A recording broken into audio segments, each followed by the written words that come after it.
Hello, and today I'm going to be going over my presentation of chronic disease prevention specialists, and it's done by me, Emma Hernandez.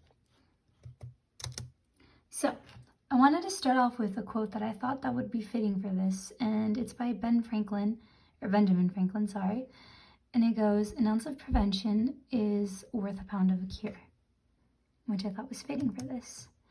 So now we're going to start with, what is a chronic disease prevention specialist? Well, what they do is they manage, lead, and coordinate prevention programs in the area that they're in, but also they identify problems like health problems and investigate any health hazards in the area.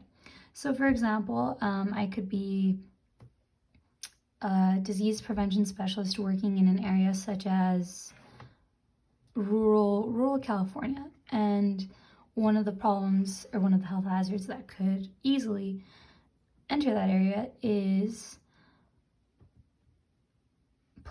water pollution, but it can also, another factor can also be fires, because as you know, when fires do happen, sometimes if they grow onto a large scale, it can cause breathing hazards. So a chronic disease prevention specialist, what they can do is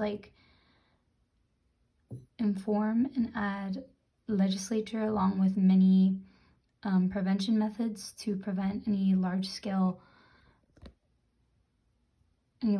chronic diseases from developing.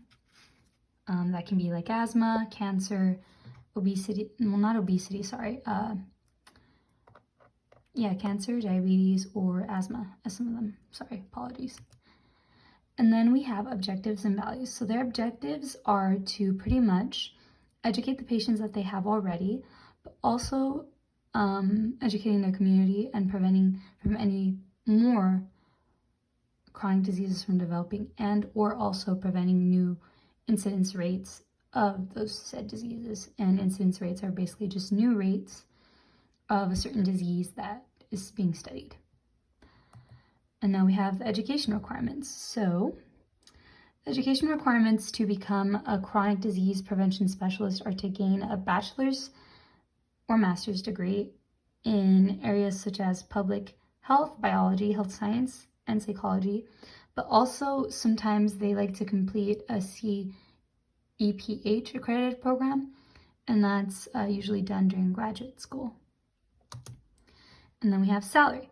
So the salary was a little hazy online, I won't lie, but on average, a chronic disease prevention specialist makes about $32,000 to $98,000 a year annually. So depending on the area that you're in, along with how much education you got underneath your belt and a few other factors, this can affect the income that you get.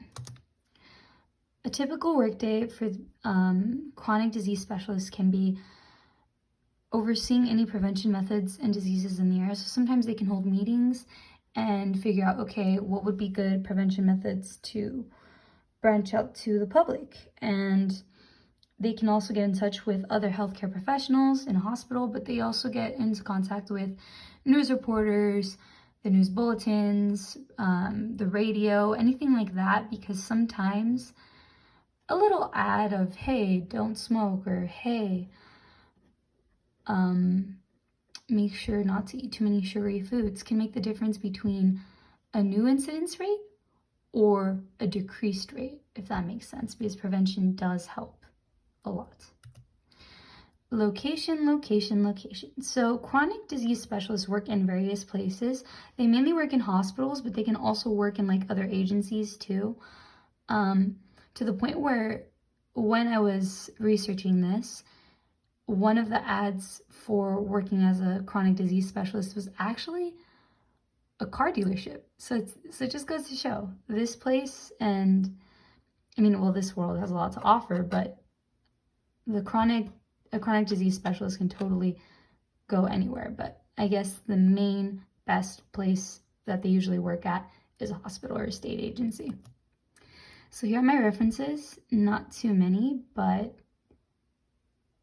these I liked because honestly, it gave me kind of what I needed to know, but it also was also very accredited in my eyes, and I liked it.